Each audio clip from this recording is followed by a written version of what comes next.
Hello friends hello friends UP TET के series में आज हम लोग डिस्कस करने वाले एक बहुत ही इंपॉर्टेंट क्वेश्चन जो यूपी टेट के जो प्रीवियस ईयर क्वेश्चन है उसी में पूछे गए हैं। ठीक है, तो ये पहला क्वेश्चन आपके स्क्रीन पर दिख रहा होगा। जैसे यहाँ पे दिया है -2, -3, -4, -5, -6 दिया है। तो अब देखो खाली माइनस कितनी बार आया, तो 1 2 3 4 5 5 बार आया।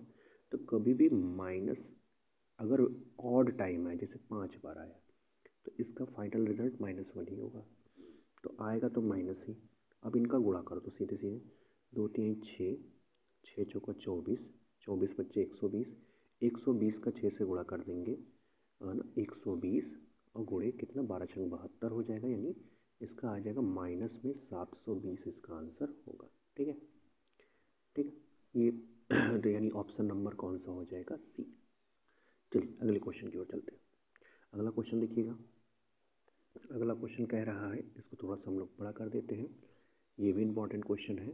देखिए इस क्वेश्चन में कहा जा रहा है 100 के समभाजकों की संख्या ज्ञात कीजिए। तो सबसे पहले हम क्या करेंगे, 100 का हम लोग गुणनखंड निकालेंगे। तो 100 को 2 से काटेंगे तो 50 आएगा, फिर 2 से काटा तो 25 आएगा, फिर 5 से काटा तो फिर 5 आएगा, और फिर 5 से काट देंगे तो कट जाएगा। यानी 100 को क्या लिख सकते हैं, 2 की पावर 2 इंटू 5 की पावर 2 लिखेंगे। अब हमसे पूछा है समभाजक, क्या पूछा है, समभाजक। तो समभाजक में करते क्या है कि जो 2 की जो भी पावर है उसको वैसे ही लिख देंगे, लेकिन 2 के अलावा जो भी होगा जैसे 5 है 3 है उसकी पावर जो होगा उसमें एक जोड़ कर लिखेंगे। तो 2 में एक जोड़ा तो कितना हुआ 3, और 3 का 2 से गुणा कर देंगे तो कितना आएगा 6, यानी ऑप्शन नंबर बी आपका सही आंसर है। ठीक है, अगले क्वेश्चन की ओर चलते हैं। देखिए अगला क्वेश्चन, अगले क्वेश्चन में कहा जा रहा है, देखिए ये ना, अगले क्वेश्चन में कहा जा रहा है कि इसका वर्गमूल ज्ञात कीजिए। तो ऐसा क्वेश्चन मैंने कई बार बताया भी, एक बार फिर से देख लीजिए। कह रहा है 7 + 2 √10। तो कभी भी ऐसा अगर आ जाए और इसका स्क्वायर रूट आपसे पूछे तो आपको करना क्या है, तो 7 को ऐसे 2 भाग में डिवाइड करिएगा, जैसे 5 और +2 कर दीजिए तो 7 मिल जाता है, और 5 इंटू 2 कर दीजिए तो 10 मिल जाता है। तो अगर ऐसा दो फैक्टर जिनको सम करके 7 और मल्टीप्लाई करके 10 मिले उसी को पकड़िएगा। तो क्या होगा इसका आंसर, इसका आंसर हो जाएगा √5 प्लस √2। बस दोनों इसके जो वैल्यू आई है ना उसको रूट में लिख दीजिए, उसको रूट में लिख दीजिए, वही सवाल का उत्तर हो जाएगा, यानी ऑप्शन नंबर सी। ठीक, आई होप आपको समझ में आ रहा होगा। अगला क्वेश्चन देखिएगा, क्वेश्चन नंबर 4। क्वेश्चन नंबर 4 भी एक बेहतरीन क्वेश्चन है, अगर आप इस पर ध्यान देंगे तो देखिए ये बड़ा बेहतरीन क्वेश्चन है। कह रहे ए और बी प्राकृतिक संख्या है और ए की पावर बी जो है वो है 125। आपको पता है 125 को हम लिख सकते हैं 5 की पावर 3, यानी ए की वैल्यू कितनी है आपकी 5 है और बी की वैल्यू कितनी है 3। ठीक, अब आपसे क्वेश्चन में पूछ रहा है कि बी की पावर ए कितना होगा, बी की पावर यानी बी का मतलब कितना है 3 और की पावर 5 पूछ रहा है। ठीक है, तो यानी बी की पावर तो यानी 4 होता है तो 81, 81 का 5 से गुणा कर दिया, यानी 81 का 3 से गुणा कर दें तो 81 गुणे 3 यानी कितना हो जाएगा 3 और 3 24, यानी हो जाएगा 243, यानी पहला ही ऑप्शन कितना हो जाएगा 243, इसका आंसर आ जाएगा 243। क्लियर है, एकदम धैर्य से समझिए, आराम से समझिए, सारे यूपी टेट के ही सवाल कराएंगे, यूपी टेट सी टेट। ठीक है, अगला क्वेश्चन देखिए, क्वेश्चन नंबर 5, इसको भी हम लोग थोड़ा सा बड़ा कर लेते हैं।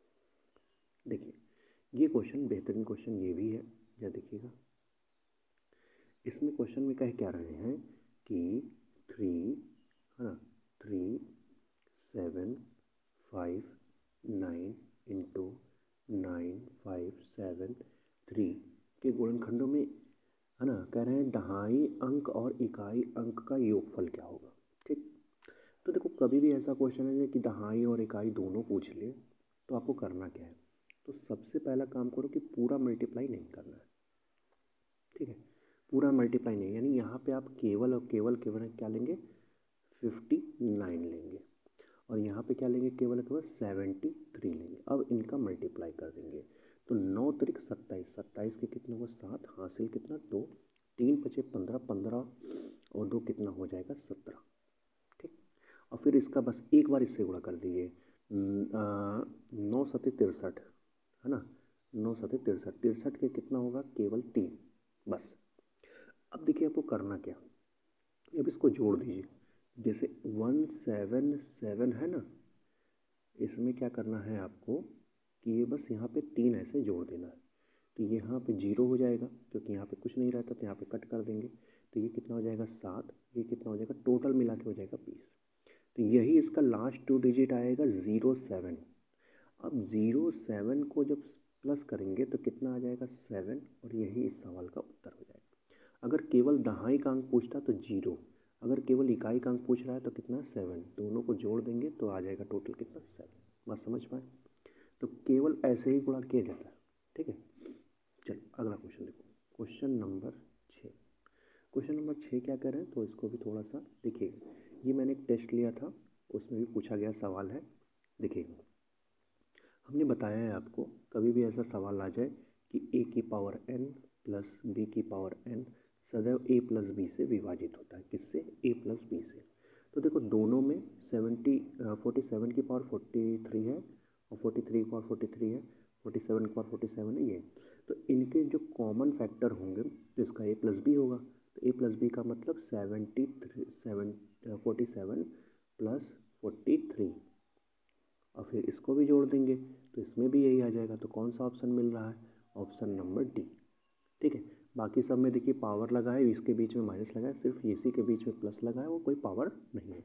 इसको जोड़ के भी लिखा जा सकता है, तो जोड़ देंगे तो अगर ऑप्शन में 90 होगा तो भी सही है, ऑप्शन में अगर 45 होता तो भी सही है, ऑप्शन में 15 होता तो भी सही रहता, ठीक है। यानी 90 और 90 का मल्टीपल भी आंसर हो सकते हैं, ठीक है। अगला क्वेश्चन देखिए, अगला क्वेश्चन देखो भैया।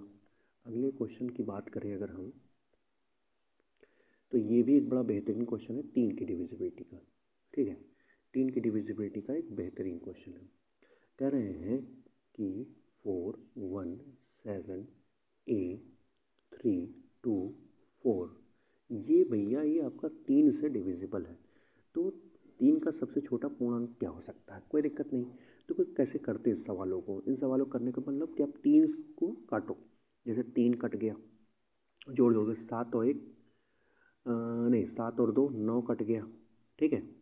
7 और 2 9 कट गया, फिर 4 और 4 8, 8 और 1 9 पूरा कट गया।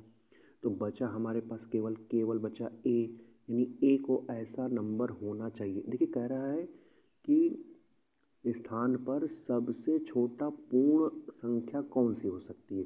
तो सबसे छोटी पूर्ण संख्या भैया 0 लगाइएगा, ठीक है, 3 ना लगा दीजिएगा, क्योंकि यहाँ पे 0 रखने पे भी काम बन जा रहा है, ठीक है। तो इस टाइप के सवाल ऐसे ही किए जाते हैं। देखो अगला क्वेश्चन देखिएगा, अगला क्वेश्चन भी बड़ा बेहतरीन क्वेश्चन है। इसमें देखिए 2 अंकों की संख्याओं पर आधारित वाले प्रश्न है। कह रहा है कि एक दो अंकों वाली एक संख्या है, अंकों का योग 10 है, को आपस में बदलने पर संख्या 36 कम हो जाती है, तो दोनों अंकों के गुणनफल क्या होंगे, ठीक है। तो ऐसे पहले 2 नंबर पकड़ लीजिए जिनके अंकों का योग 10 है। 10 होने का मतलब देखो 10 कौन हो सकते हैं? देखो एक तो 5 और 5 हो जाते हैं, तो 5 और 5 के स्थान ये दोनों अंक अलग अलग होने चाहिए, ठीक है। तो ये नहीं होगा, ठीक, तो ये नहीं होगा। तो कौन हो सकता है? अच्छा 6 और 4 हो सकता है, यानी 64 हो सकता है, ठीक है। 46 हो सकता है, और कौन हो सकता है? 82 हो सकता है, और 28 हो सकता है, ठीक। 82 हो सकता है और 28 हो सकता है। तो अब अगर हम बात करें और कोई नंबर हो सकता है 7, अच्छा 3 यहाँ पे देखिएगा 73 भी हो सकता है ना, और 37 भी हो सकता है, इनके अंकों का योग 10 हो रहा है। तो अब कह रहे हैं कि उनको अंक पलटने पे 36 कम हो जाता है, अंक पलटने पे 36 कम हो जाता है। तो ज़रा देखो कि क्या यही वो नंबर है, क्या इसमें 36 का डिफरेंस है? ज़रा घटाइएगा।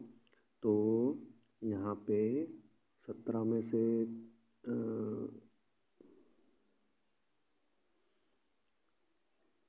13 में से 7 6, हाँ आ तो रहा है। तो कह रहा है कि उसके अंकों का गुणनफल बताइएगा, तो यही वो नंबर है, कितना है 73 वो संख्या है और 73 देखिए एक बार फिर से बताएं, 73 वो संख्या है, ठीक है। एक बार पूरा एरेज करके पूरा बताते हैं। देखो इसे हिट एंड ट्रायल से भी लगा सकते हैं। देखो 73 को अगर पलटेंगे तो 37 होगा और इनमें जो अंतर आएगा वो कितना होगा, 36 आएगा। 13 में से 7 जाएंगे 6 और फिर यहाँ पर कितना बचा, हाँ ठीक है। तो यही 73 वो नंबर है। 73 के अंकों का मल्टीप्लाई करेंगे तो कितना आएगा, 21, यानी option number A is a right answer. ठीक, अगला क्वेश्चन देखो। अगले क्वेश्चन में बहुत बढ़िया चीज़ पूछा गया है। देखिए अगला क्वेश्चन कह रहा है कि 6 की पावर 3 इंटू 3 की पावर 14 इंटू 11 की पावर 7 इंटू 65 की पावर 4 है। कह रहे हैं कि इसके अभाज्य गुणनखंडों की संख्या ज्ञात कीजिए। अभाज्य गुणनखंडों की संख्या का मतलब इसका हमें प्राइम फैक्टर करना है।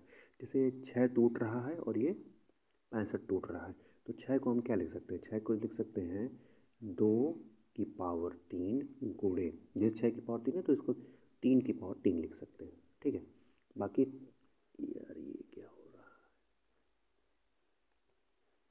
ठीक है। बाकी यहाँ पे देखिए, बाकी यहाँ 3 की पावर 14 ऑलरेडी था, 11 की पावर, ठीक है, 7 ऑलरेडी था। इसको 65 को हम लिखे 13 बचे 65, तो 13 की पावर भी 4 हो जाएगा और 5 की पावर भी 4 हो जाएगा, ठीक है।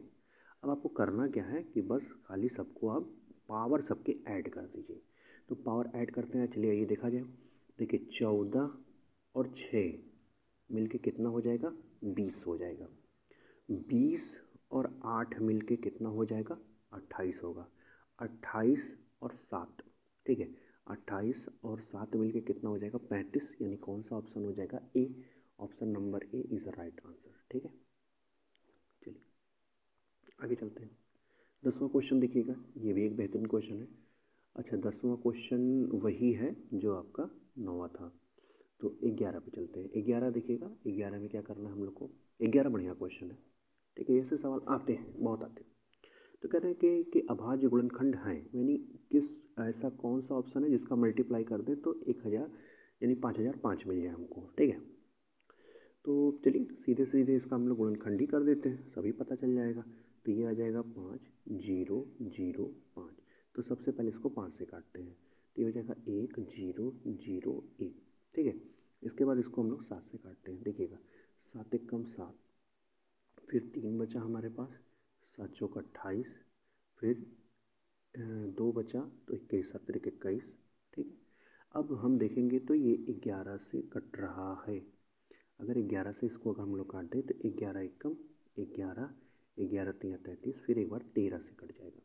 तो जिस ऑप्शन में 5, 7, 11 और 13 दिया है वही सही होगा। तो 5, 7, 11, 13, ठीक है, 5, 7, 11, 13 यही ऑप्शन, ऑप्शन नंबर ए, ठीक। अगला क्वेश्चन देखिए।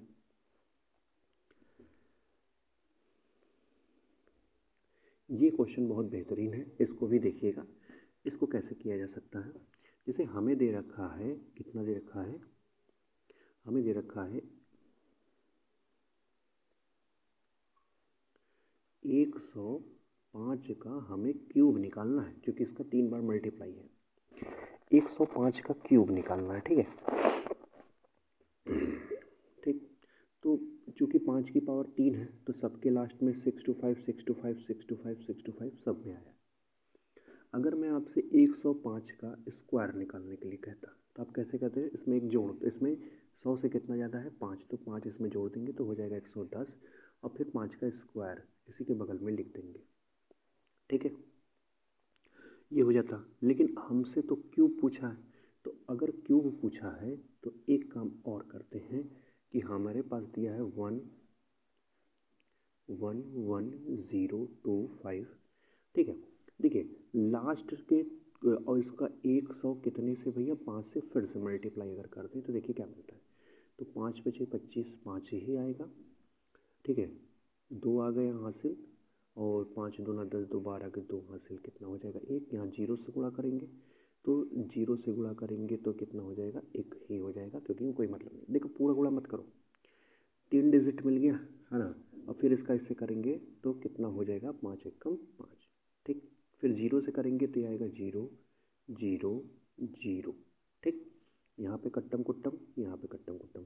अब 1 से करो, 1 से करेंगे तो यहाँ पे आ जाएगा 5, फिर 1 से इसका करेंगे तो यहाँ पे आ जाएगा 2। बस अब इतने को आप जोड़ दीजिए, तो जोड़ेंगे तो कितना मिलेगा, 5 0 6 और 7। तो जिस ऑप्शन के लास्ट में, अब आप देखेंगे कि दो ऑप्शन के लास्ट में कितना है, दो ऑप्शन के लास्ट में 7 है। तो कैसे किया जा सकता है, जैसे इन दोनों के ऑप्शन में लास्ट में 7 है ना।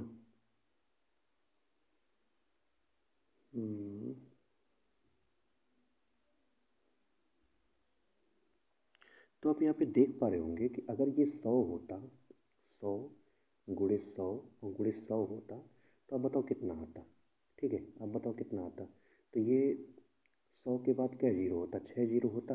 तो ये लगभग कितना, 2 2 4 2 6, 6 जीरो, तो लगभग कितना जाता, ये 10 लाख जाता। तो उसी तरह ये लगभग 10 लाख भाई। यहाँ पर तो अगर सबसे नज़दीक ऑप्शन देखेंगे तो कौन सा हो जाएगा, ऑप्शन नंबर डी। क्लियर है। तो ऐसे ही वीडियो आपके पास आते रहेंगे, ठीक है। और यूपी टेट और इससे रिलेटेड जितने भी प्रैक्टिस क्वेश्चन है उसे हम लोग इस पर करते रहेंगे। तो ये कुछ इंपॉर्टेंट क्वेश्चन थे, ये आपको एकदम आना ही एकदम कंपलसरी है, ऐसे क्वेश्चन बहुत आते हैं। तो आप वीडियो को